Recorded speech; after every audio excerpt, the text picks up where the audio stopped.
If we can't scare them out of you, don't sweat it. There are other remedies we can try. But first, we want to know why. Why are you hiccuping? What are hiccups? What causes them? And what cures them? It was worth another shot. If you're experiencing a bad case of hiccups, it could be for a number of reasons. Maybe you just ate a big meal. Did you eat too quickly? Was the food spicy? Did you have a drink with your meal, followed by a smoke? Are you feeling stressed, nervous, or excited? Anything from your food to your mood can cause hiccups. It's not clear why we get hiccups, and most cases only last a few minutes.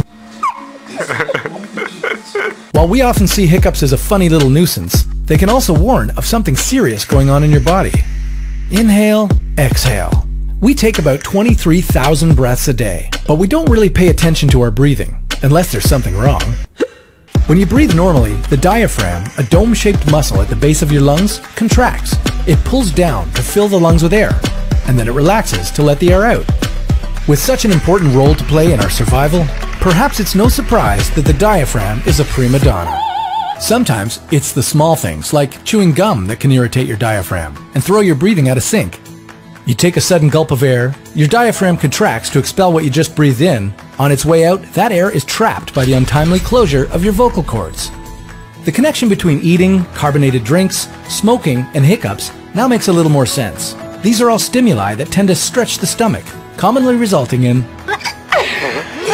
But extreme emotions are another likely cause. Crying, laughing, excitement, stress, and anxiety can make you hyperventilate, disrupting the normal rhythm of in and out.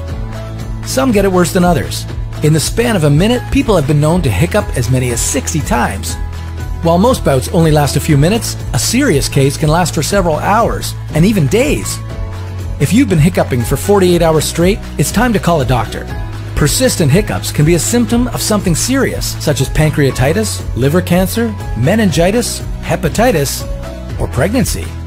But before you scare yourself, which is one way to get rid of hiccups, here are a few other remedies you can try. Hold your breath, bite on a lemon, put some sugar under your tongue, swallow some vinegar, or rub your eyeballs. If all else fails, try an exorcism. We can't promise that it'll work, but we can promise to keep the power of your amazing body compelling.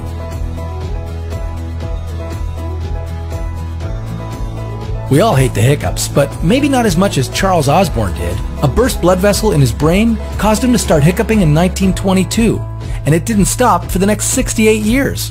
That's a world record, but would you want it?